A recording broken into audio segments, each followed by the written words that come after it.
खुदावंद यीशु मसीह के नाम में तमाम सुनने और देखने वालों को मेरा सलाम पहुँचे। और हम बाइबल सेमिनार को सीखने के लिए जा रहे हैं। बाइबल का मतलब है खुदा का कलाम और सेमिनार का मतलब है बीज बोना या तुखम रेजी करना। और फिर इसका पूरा जो मतलब है वो ये बनता है बाइबल सेमिनार का कि खुदा के कलाम का बीज बोना। और फिर इस तरह से खुदा के कलाम में से हम खुदा के बीज के बारे में कि खुदा का कलाम हमारे लिए कैसा बीज रखता है और ये हमारे लिए कौन कौन से फ़वाइद जो है वो अपने कलाम के ज़रिया से हमारे लिए पहुंचाता है, हम इसके बारे में सीखेंगे। पहले हम ये देखेंगे कि हम बाइबल मुक़द्दस को क्यों सीखते हैं या बाइबल मुक़द्दस को सीखने का मकसद क्या है। बहुत से लोग जो हैं वो बाइबल मुक़द्दस को बिल्कुल लाइटली ले लेते हैं और सिर्फ पढ़ने या सुनने क्या तक जो है वो इसे करते हैं। लेकिन मेन जो है वो बाइबल सेमिनार में हम देखेंगे, खुदा के कलाम के बीज के बारे में हम देखेंगे कि खुदा के कलाम का बीज किस तरह से हमारी ज़िंदगियों में, हमारे दिलों में, फिर हमारे घरों में, हमारे चर्चेज़ में यानी कलीसियों में ये किस तरह से फलदार साबित होता है। यहाँ पर जब हम देखते हैं तो बाइबल मुक़द्दस को सीखने का मकसद क्या है, हम क्यों बाइबल मुक़द्दस को सीखते हैं, हम क्यों जो है वो बाइबल मुक़द्दस को अपनी नसीहत और तरबियत के लिए सीखते हैं। जो बाइबल मुक़द्दस को सीखने का पहला मकसद है वो है निजात को हासिल करना। और निजात को हासिल करने में जो है वो ये बातें आती है कि जब हम निजात को हासिल कर लेते हैं तो फिर हमें हमारे सारे गुनाहों से मुआफ़ी मिल जाती है। और दूसरी बात कि हम अबदी ज़िंदगी को हासिल करके खुदा की बादशाही के वारिस बन जाते हैं। और तीसरी बात जो है वो हम नई पैदाइश हासिल करके खुदा के कलाम के सबब से बढ़ते चले जाते हैं। और इस तरह से बाइबल मुक़द्दस को सीखने का दूसरा मकसद जो है वो ये है कि हम अबदी जलाल को हासिल करते हैं और फिर वो भी खुदा के कलाम के वसीला से मसीह ज़िंदगी को बसर करने के सबब से। बाइबल मुक़द्दस को सीखने के दो जो मकासद हैं वो हम सीखते हैं कि पहली बात कि निजात को हासिल करना और दूसरी बात जो है वो अबदी जलाल को हासिल करना। और निजात हासिल करने के लिए जो है वो जिन चीज़ों की हमें ज़रूरत है यानी कि बातों की ज़रूरत है। पहली बात, निजात को हासिल करने के लिए हम दो बातों को बड़े गौर से सुनेंगे और जानेंगे। पहली बात, निजात को हासिल करने के लिए जो बात है वो है सिर्फ एक खुदा को जानना, सिर्फ एक खुदा को जानना। और उसके बाद जो है वो उसके बेटे खुदावंद यीशु मसीह को जानना। निजात हासिल करने के लिए जिन दो बातों की हमेशा ज़रूरत है, पहली बात है कि खुदा को जानना और दूसरी बात है उसके बेटे खुदावंद यीशु मसीह को जानना। और इस तरह से हम खुदा को क्यों नहीं जान सकते। हम बहुत सी कोशिश लोग करते हैं बाइबल के अलावा कि हम खुदा को जानें, खुदा को समझें, खुदा को देखें, लेकिन हम खुदा को जो है वो क्यों नहीं देख सकते, क्यों नहीं देख सकते। इसकी वजह यह है कि जैसे कि फॉर एग्जांपल जो चीज़ें हमें नज़र नहीं आती, जो हमें चीज़ें दिखाई नहीं देती, अगर उन चीज़ों को देखना हो तो हमें कोई ना कोई वे की ज़रूरत होती है, कोई ना कोई जो है वो ज़रिए की ज़रूरत होती है। जिस तरह के एक हमारी जिस्मानी आँख है और इस आँख से अगर हम बैक्टीरियाज को देखना चाहें, जरासीम को देखना चाहें तो हमारे बदन में बहुत से बैक्टीरियाज हैं, बहुत से जरासीम या वायरस होते हैं।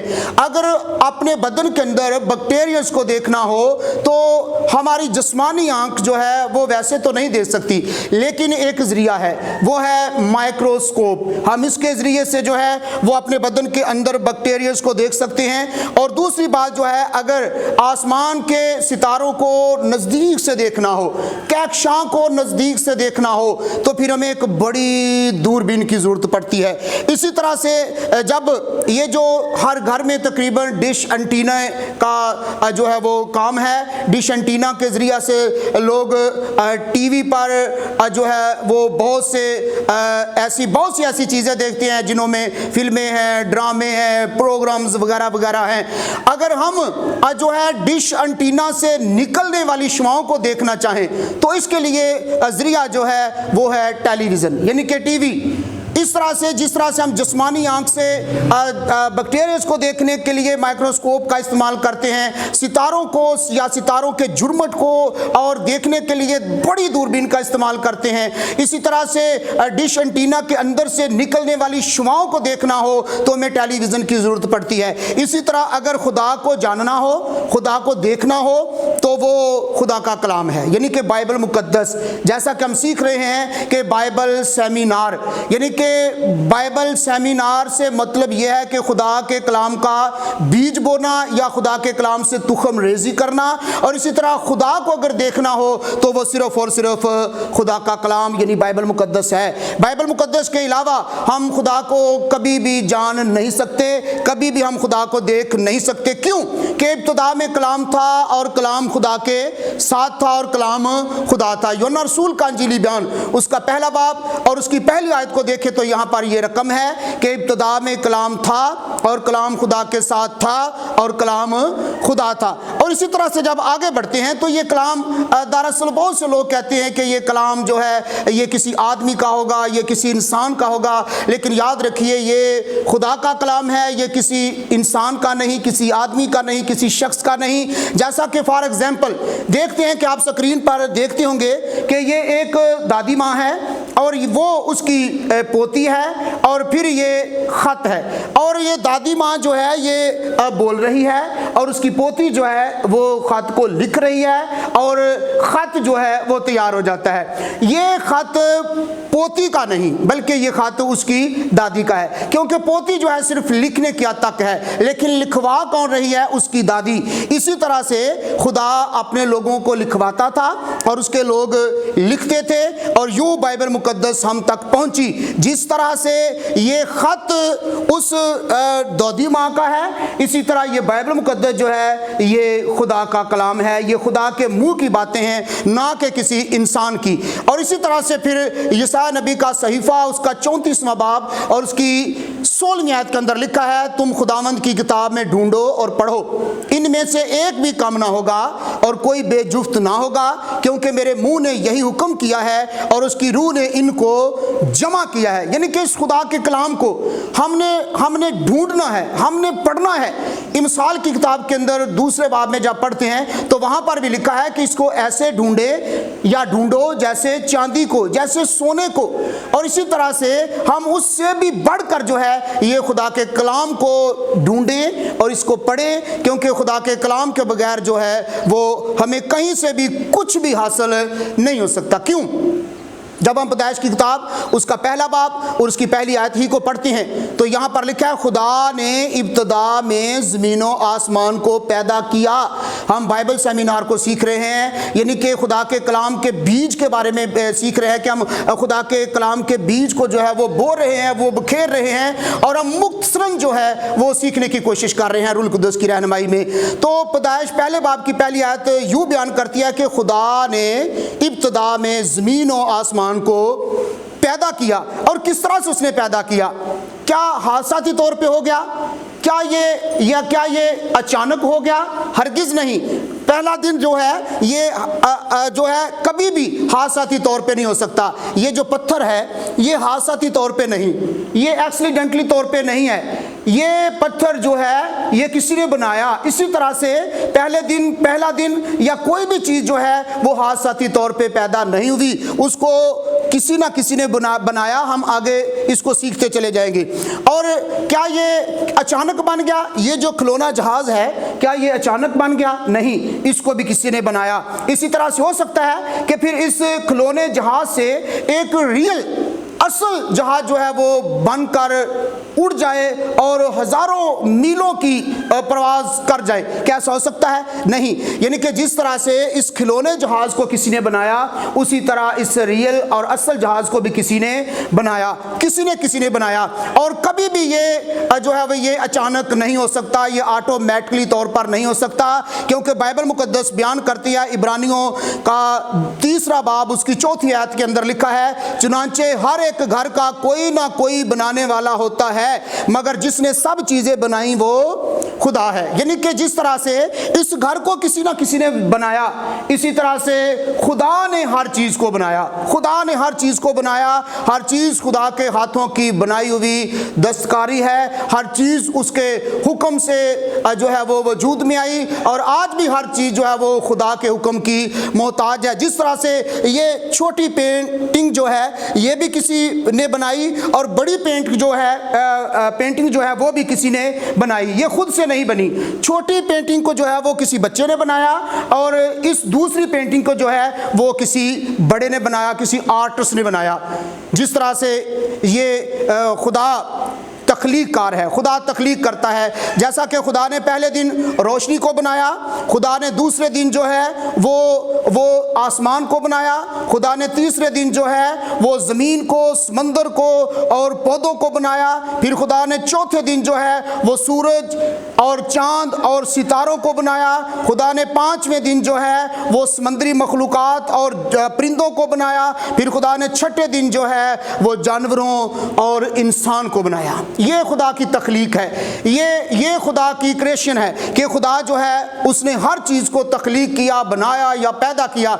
इसी तरह खुदा जो है वो तख्लीक कार है। खुदा पूरी कायनात का जो है वो तख्लीक कार है। खुदा जो है वो ज़िंदगी का भी तख्लीक कार है, और खुदा ने मुझे भी और आपको भी, हम सब को खुदा ही ने बनाया, और हम उसी की बनाई हुई जो है वो मखलूक़ात हैं। और फिर खुदा की हम अगर मखलूक़ात हैं, खुदा ने हमें बनाया बतौर नुमाइंदा हम इंसानों को, तो फिर दूसरे जानवरों, परिंदों को भी, जैसा कि हमने सीखा कि खुदा ने पहले दिन, दूसरे दिन, तीसरे दिन, चौथे दिन, 5वें दिन और 6ठे दिन उसने सब कुछ बनाया। लेकिन इन सारी चीज़ों के लिए खुदा ने अहम किसको रखा? यानी कि खुदा ने सब कुछ बनाया हमारे लिए। सब कुछ खुदा ने बनाया हमारे फ़वाइद के लिए, हमारी ज़रूरतों के लिए, और खुदा ने मुझे और आपको यानी हमें बनाया सिर्फ अपने लिए। लिखा है कि खुदा ने हमको इसलिए बनाया ताकि हम खुदा की हमद करें, हम खुदा की सताइश करें, हम खुदा की इबादत करें, हम खुदा के साथ हमेशा अटैच रहें, उसकी रफ़ाकत में रहें, उसकी फेलोशिप में रहें, और हमेशा खुदा की हजूरी में बढ़ते जाएं। इसलिए खुदा ने हमें बनाया। यूँ तो बहुत से जानवर हैं, बहुत से ऐसी मखलूक़ात हैं जो कि उनकी अदाओं से पता चलता है कि वो खुदा के हैं। जिस तरह के ये मेंढक है, और ये भी चाहता है, ये भी इसी तरह लगता है कि देखने में कि ये बड़ा दुआ गो है, ये बड़ी दुआ करता है। लेकिन याद रखिएगा, कोई भी जानवर, कोई भी परिंदा जो है वो अहम नहीं हो सकता खुदा की इबादत करने में। खुदा की इबादत करने में सिर्फ और सिर्फ इंसान अहम है, क्योंकि खुदा ने मुझे और आपको इसीलिए रूह बख्शी कि हम खुदा की इबादत करें, हम खुदा की परस्तिश करें। क्योंकि यूहन्ना रसूल का इंजीली बयान उसका 4 बाब और उसकी 24वीं आयत के अंदर लिखा है कि खुदा रूह है, और ज़रूर है कि उसके परस्तार रूह और सच्चाई से उसकी परस्तिश करें। इंसानों और जानवरों में क्या फ़र्क होता है? क्या फ़र्क होता है? और अगर हम देखें तो हमारे बदन और हमारी रूह में भी क्या फ़र्क होता है। जिस तरह जानवरों और इंसान में फ़र्क है, इसी तरह हमारे बदन और हमारी रूह में भी फ़र्क है। हमारे बदन जो है वो अहम है या हमारी रूह अहम है? जिस तरह के इंसान अहम है और जानवर, दूसरी चीज़ें, दूसरी मखलूक़ात उतनी अहम नहीं। इस तरह से हमारी बॉडी है और हमारी जो है वो स्पिरिट है। इस तरह से हमारी बॉडी से हमारी स्पिरिट जो है, यानी कि हमारे बदन से हमारी रूह जो है वो ज़रूरी और अहम है। क्यों अहम है? क्योंकि जो हमारा बदन है ये नज़र तो आता है, लेकिन ये मरने के बाद कहाँ जाएगा? ये मरने के बाद मट्टी में चला जाएगा बाइबल मुक़द्दस के मुताबिक। क्यों मट्टी में चला जाएगा? क्योंकि ये मट्टी में से लिया गया और मरने के बाद मट्टी ही में चला जाएगा। इसी तरह रूह जो है वो मरने के बाद खुदा के पास आसमान पर चली जाती है। क्यों? क्योंकि बाइबल मुक़द्दस बयान करती है कि कि रूह जो है वो खुदा की तरफ से आई और मरने के बाद फिर खुदा की तरफ चली जाती है। और इसी तरह से हमारे बदन और हमारी रूह, इन दोनों में से अहम जो है वो हमारी रूह है। हमारी रूह है हमारे बदन से अहम, इसलिए ज़रूर है कि हम अपने बदन से ज़्यादा हमेशा अपनी रूह की फ़िक्र किया करें। अपने बदन की खुराक से ज़्यादा हम अपनी रूह की खुराक के बारे में फ़िक्र किया करें। जैसा कि हम बाइबल सेमिनार में सीख रहे हैं कि बाइबल सेमिनार का मतलब है कि खुदा के कलाम का बीज बोना, खुदा के कलाम से तुखम रेजी करना। जैसा कि इस्तिस्ना की किताब में लिखा है, और खुदावंद यीशु मसीह ने भी जब 40 दिन और 40 रात का फाका किया तो इब्लीस से आजमाया गया, तो फिर इब्लीस ने भी उसे कहा अगर तू खुदा का बेटा है तो इन पत्थरों को या पत्थर को ऑर्डर दे, हुक्म दे कि ये तेरे लिए रोटियां बन जाएं। और खुदावंद यीशु मसीह ने वही इस्तिस्ना की किताब में से दोहराया, लिखा है कि इंसान की ज़िंदगी या इंसान सिर्फ रोटी ही से जीता ना रहेगा बल्कि हर उस बात से जो खुदा के मुंह से निकलती है। यानी कि हमें अपनी रूह की फिक्र करने के लिए खुदा के कलाम की ज़रूरत है, खुदा की रफ़ाकत में रहने की ज़रूरत है, खुदा की हुज़ूरी में रहने की ज़रूरत है। हम अपने बदन से ज़्यादा जो है वो अपनी रूह की फ़िक्र किया करें, क्योंकि बदन जो है वो मरने के बाद खाक और फिर खाक में चला जाएगा, और जो रूह जो है ये मरने के बाद खुदा के पास से आई और फिर जो है वो खुदा के पास मरने के बाद चली जाएगी। क्योंकि रूह जो है वो खुदा की तरफ से आई और मरने के बाद कहाँ चली जाएगी? खुदा के पास। इसलिए हमें अपने बदन से कहीं ज़्यादा जो है वो अपनी रूह की फ़िक्र करने की ज़रूरत है, और उसके लिए खुदा के कलाम की खुराक लेना बेहद ज़रूरी है। इसी तरह से जब खुदा ने आदम को बनाया तो वो उतनी देर तक जीती जान ना होगा जितनी देर तक खुदा ने उसके नथनों में अपनी ज़िंदगी का दम ना फूंका, यानी कि अपनी रूह ना फूंकी। इस तरह से खुदा की रूह जो है वो हमारे अंदर काम करती है, और फिर रूह मरने के बाद फिर खुदा के पास चली जाती है। और ये है खुदा की शबी, यानी कि जो स्पिरिट है, खुदा की स्पिरिट है, यानी कि खुदा की रूह है जो उसने आदम के नथनों में फूंकी, वही उसकी शबी है, उसकी शबी है। और हमें खुदा की शबी अहम और ज़रूरी है कि हम इसकी फ़िक्र किया करें, रूह की फ़िक्र किया करें। क्यों फ़िक्र किया करें? देखें, मिसाल के तौर पे अगर हम कोई गिफ्ट किसी को देते हैं तो वो गिफ्ट अहम होता है या उसका कवर, यानी कि वो पैकिंग जो है वो अहम होती है? नहीं, पैकिंग अहम नहीं होती। पैकिंग से कहीं ज़्यादा पैकिंग के अंदर जो गिफ्ट होता है वो अहम होता है। इस तरह से ये जो हमारा बदन है ये पैकिंग है, और इसके अंदर जो रूह है वो बहुत बड़ा गिफ्ट है। और फिर इस तरह से हमें जब अपने घर में रहना होता है, हम अपने घर में रहते हैं, बिल्डिंग में रहते हैं, तो बिल्डिंग अहम नहीं होती बल्कि बिल्डिंग में रहने वाला अहम होता है, बिल्डिंग में रहने वाला अहम होता है। इसी तरह से रूह जो है ये हम हैं, यानी कि हमारे अंदर, और ये जो बिल्डिंग है ये हमारा बदन है। पौलुस रसूल ने कहा कि तुम्हारा खेमे का घर एक दिन गिराया जाएगा। ये हमारा खेमा है, ये हमारी बिल्डिंग है आर्जी तौर पे, और एक दिन गिर जाएगी, और इसके अंदर जो रूह है वो अहम है। इसी तरह से बिल्डिंग अहम नहीं होती, बिल्डिंग में रहने वाला अहम होता है। इसी तरह से जिस तरह से कि हमारा बदन जो है वो अहम नहीं रूह से ज़्यादा, रूह जो है वो बदन से बहुत ज़्यादा अहम है, क्योंकि मरने के बाद बदन जो है वो खाक में चला जाएगा, और रूह जो है वो मरने के बाद खुदा के पास से आई और फिर खुदा के पास चली जाती है। इस तरह से मेरा बदन भी, हम सब का बदन भी मिट्टी से बना और मरने के बाद कहाँ चला जाएगा? मिट्टी में। और इसी तरह हमारी रूह जो है वो खुदा की तरफ से आई और फिर मरने के बाद खुदा की तरफ चली जाएगी। इस तरह से हमें इस दुनिया में रहते हुए अपनी रूह की जो है वो ज़्यादा से ज़्यादा फिक्र करने की ज़रूरत है। क्यों? अय्यूब की किताब उसका 19वां बाब और उसकी 26वीं आयत बयान करती है, और अपनी खाल के इस तरह बर्बाद हो जाने के बाद भी मैं अपने इस जिस्म से खुदा को देखूंगा। और फिर वाज की किताब उसका 12वां बाब और उसकी 7वीं आयत बयान करती है, और खाक खाक से जा मिले जिस तरह आगे मिली हुई थी, और रूह खुदा के पास जिस तरह आगे मिली हुई थी, और रूह खुदा के पास जिसने उसे दिया है वापस जाए। यानी कि वाज की किताब उसका 12वां बाब और उसकी 7वीं आयत में ये सारी बातें जो हैं वो आप पढ़ सकते हैं। और फिर हमारी उम्र की जो नवे ज़बूर के मुताबिक मियाद क्या है? हमारी उम्र की मियाद बाइबल मुकद्दस बयान करती है 70 बरस है, अगर कुव्वत हो तो फिर 80 बरस। इसके मरने के बाद जो है वो बाइबल मुकद्दस बयान करती है कि आदमियों के लिए एक बार मरना और उसके बाद अदालत का होना मुकर्रर है। इसलिए हमें अदालत में खड़ा होने से पहले, अदालत में आने से पहले अपनी रूह की जो है वो फिक्र करनी चाहिए। हमें बाइबल सेमिनार को जो है, खुदा के कलाम के बीज को जो है वो अपनी ज़िंदगी में लेना चाहिए और इसके मुताबिक आगे बढ़ना चाहिए। बाग अदन के अंदर भी ऐसा हुआ कि बाग अदन में भी खुदा ने आदम और हवा को रखा, सारी सहूलियात दी, उनकी सारी ज़रूरियात को भी पूरा करता रहा। आखिरकार जो है वो आदम और हवा, बेशक हवा ने पहल की, लेकिन आदम और हवा दोनों ही इस गुनाह के शिकंजा में फंस गए, इब्लीस या शैतान के शिकंजा में फंस गए। और फिर क्यों फंस गए? क्योंकि खुदा ने मना किया हुआ था कि तुम हर एक बाग के दरख्त का फल बेरोक टोक खा सकते हो, लेकिन जो बाग के यानी बाग अदन के दरमियान में एक ऐसा दरख्त है जिसका तुम फल छू भी नहीं सकते। और फिर इस तरह से इब्लीस ने हवा से पूछा और हवा ने कहा कि खुदा ने इस फल के खाने को हमें मना किया हुआ है। क्यों? कि जब तुम खाओगे, जिस रोज तुम खाओगे उस रोज मर जाओगे। लेकिन इब्लीस ने कहा कि तुम हरगिज नहीं मरोगे बल्कि तुम खुदा जैसे बन जाओगे।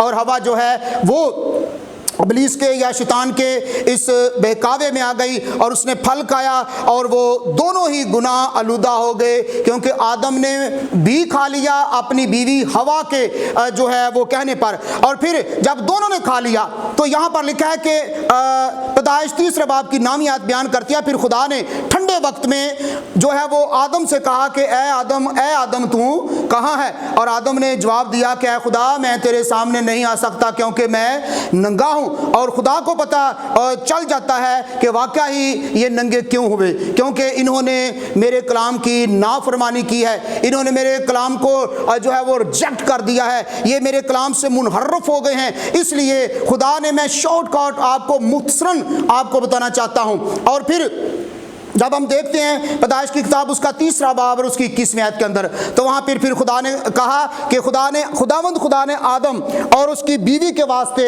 चमड़े के कुर्ते बनाकर उन्हें पहना दिए और फिर यूं जो है वो उन्हें बाग अदन से बाहर निकाल दिया। और वो चमड़ा कहाँ से आया? वो चमड़ा जो है ये ज़रूर किसी जानवर को खुदा ने आदम और हवा के गुनाह के लिए ज़बा किया होगा, कुर्बान किया होगा, और फिर आदम और हवा के गुनाह के लिए किसी बेगुनाह जानवर को मारा होगा, और फिर उसकी खाल, उसकी स्किन के जो कपड़े या उनका लिबास सी कर जो है वो खुदा ने उन्हें पहना दिया और फिर उनको बाग अदन से बाहर निकाल दिया। और इसके बारे में हम चौथे सेशन में सीखेंगे कि ये जो बाग अदन में जानवर या बर्रा यानी कि ज़बा किया गया, कुर्बान किया गया, ये किसका अक्स है, ये किसको बयान करते हैं। हम चौथे सेशन में खुदा के फजल से इसे सीखेंगे, मजीद सीखेंगे। और इस तरह से फिर खुदा ने आदम और हवा को बाग अदन से बाहर निकाल दिया। और बहुत से लोग ये कहते हैं कि बाग अदन जो है वो आसमान पर होगा या आसमान पर है, लेकिन याद रखिए बाग अदन आसमान पर नहीं है। बाग अदन जो है वो देखिए, ये पाकिस्तान का नक्शा है, झंडा है, और ये इंग्लैंड का है, और ये जो है ये कोरिया का है, और यहाँ पर जो है वो बाग अदन है। यहाँ पर यानी कि इराक की सरजमीन पर जो है वो बाग अदन हुआ करता था, आसमान पर नहीं। ना आसमान पर था और ना आसमान पर है, बल्कि बाग अदन इसी सरजमीन पर यानी कि इराक की सरजमीन पर हुआ करता था। और ये अब कहाँ है? अब कहाँ है? यानी कि खुदा ने यहाँ 4 दरियाओं को, 4 नदियों को जो है वो जो बनाया, जहून, फिसून, दजला और फरात। लेकिन जब गुनाह हो गया तो फिर 2 जो नदियाँ हैं या 2 दरिया थे, वो जहून और फिसून, ये तो ज़ेर ज़मीन चले गए और सारा बाग अदन जानवरों समेत, पौधों या दरख्तों समेत, और 2 नदियों जहून और फिसून समेत ये ज़मीन के अंदर चला गया। लेकिन बतौरे खुदा ने बकिया रखा हुआ है, खुदा ने एक निशान के तौर पे रखा हुआ है कि जहाँ कहीं बाग अदन हुआ करता था उस जगह पर आज 2 दरिया आज भी बह रहे हैं, दरियाए दजला और दरियाए इफरात जो है वो आज भी उस सरजमीन पर कभी कहीं जब बाग़ अदन हुआ करता था तो खुदा ने निशान के तौर पर जो है वो 2 नदियां या 2 दरिया अभी तक बहा रखे हैं, और वो दरियाए दजला और दरियाए इफरात आज भी उस सरजमीन पर बह रहे हैं। और इस तरह से इस इराक की सरजमीन में या ज़मीन पर जो है वो कभी बाग़ अदन हुआ करता था, लेकिन आज ये बाग जो है, बाग़ अदन जो है, यानी कि जानवर, दरख्त, पौधे वगैरह ये ज़ेरे ज़मीन हो चुके हैं बाइबल मुक़द्दस के मुताबिक। और उन दरख्तों से, जानवरों से और बाग़ अदन की जो बाक़ियात ज़ेरे ज़मीन हैं उनके ज़रिया से जो है वो आज तेल जो है, ख़ाम तेल जो है वो वहाँ से दरियाफ़त हो रहा है। इस तरह से ये देखिए जानवर और फिर ये सारे पौधे यानी कि बाग़ अदन ये ज़मीन के अंदर चले गए गुनाह की वजह से, आदम और हवा के गुनाह की वजह से। और जो दरख्त और पौधे यानी बाग़ अदन है, इनसे आज जो है ये ख़ाम तेल जो है ये दरियाफ्त किया जाता है। और ये इस तरह से ये मशीनें हैं, ये वो ज़राए हैं जिनके ज़रिया से जो है ये तेल को दरियाफ्त किया जाता है। और ये उस बाग़ अदन की सरजमीन पर ये बड़े बड़े कुएँ हैं, आज भी कुएँ हैं जहाँ से लोग जो हैं वो बहुत सा तेल जो है वो दरियाफ्त कर रहे हैं। और इसी तरह से उसके बाद गुनाह बढ़ता बढ़ता बढ़ता बढ़ता ही चला गया। और फिर गुनाह बढ़ता बढ़ता नूह के दौर में जब देखते हैं तो खुदा ने कहा कि ज़मीन जो है वो गुनाह से पुर हो चुकी है, ज़मीन जो है वो इतनी नापाक हो चुकी है इंसान के गुनाह की वजह से कि खुदा ने देखा और ज़मीन को फना करना चाहा, ज़मीन की अदालत करना चाहिए। और खुदा ने नज़र की और ज़मीन पर उसे एक इंसान मिला और उसका नाम था नूह।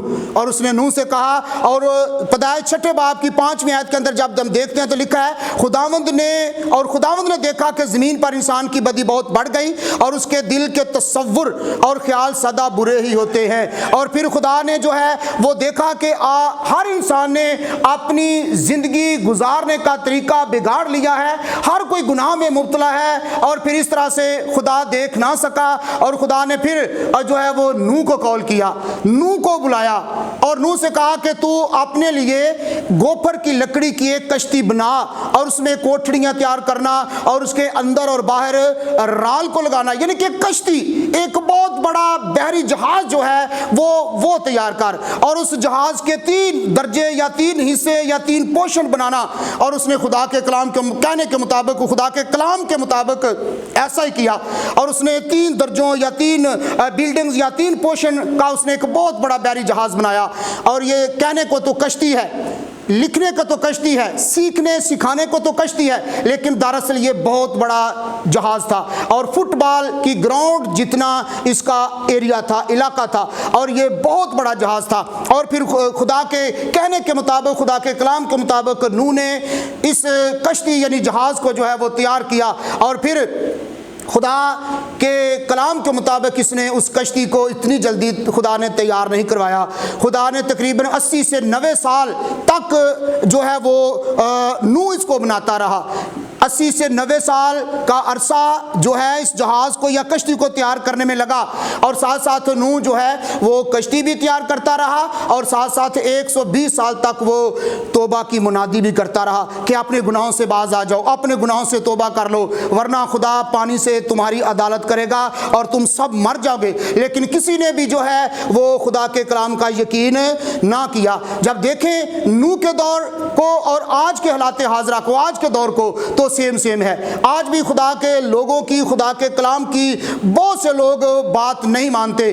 जैसा कि नूह के दौर में ऐसा हुआ, लोग नहीं मानते थे, आज के दौर में भी लोग खुदा के कलाम की, खुदा के खादमों की, खुदा की बातों को नहीं मान रहे। और फिर उस वक्त भी नूह के दौर के लोगों ने खुदा के कलाम को ना माना और खुदा के कलाम को झुटला दिया, रद्द कर दिया, तर्क कर दिया, छोड़ दिया। और फिर इस तरह से खुदा ने अपने कलाम के मुताबिक जो है वो उस वक्त के लोगों पर पानी का तूफान भेजा। खुदा ने पानी से जो है वो उस वक्त के लोगों की अदालत की। और जो लोग खुदा के कलाम को झुठला देते थे, रद्द कर देते थे, तर्क करते थे, नहीं मानते थे, फिर जब तूफान आया तो फिर उन्होंने बड़ी कोशिशें की कि अपने आप को महफूज कर ले, अपने आप को बचा ले, लेकिन कोई भी अपने आप को बचा ना सका सिवाय नूह और उसके खानदान के। और वो जोड़ा जोड़ा जानवरों और परिंदों चिरिंदों का जो खुदा के कलाम के मुताबिक नूह ने जो है वो कश्ती में डाल दिया या दाखिल कर दिया। इस तरह लोग जब मरने लगे, जब डूबने लगे, तो दरवाज़ा जो था उस वक्त कश्ती का बंद हो चुका था और लोग दरवाज़ा खटखटाने लगे कश्ती का और फिर नूह से कहने लगे कि हमारी मदद करो, हमारी मदद करो, मेहरबानी करके हमारे लिए दरवाज़ा खोल दो। लेकिन नूह ने कहा अब ये दरवाज़ा तुम्हारे लिए खुल नहीं सकता। मैं 120 साल मुनादी करता रहा, लेकिन तुम में से किसी ने भी खुदा के कलाम का लिहाज ना किया, किसी ने भी खुदा के कलाम को कबूल ना किया, किसी ने भी ना माना। लेकिन अब दरवाज़ा बंद हो चुका है, अब मैं इसे खोल नहीं सकता। इस तरह से जो है वो उस वक़्त खुदा ने गुनहगार लोगों की अदालत जो है वो पानी से की। खुदा ने पानी से उस वक़्त के लोगों की, गुनहगारों की, जिन्होंने खुदा के कलाम को ना सुना, ना माना, ना यकीन किया, खुदा ने पानी से उनको मार दिया। लेकिन उस वक़्त तो नूह के दौर में तो खुदा ने पानी से लोगों की, गुनहगारों की अदालत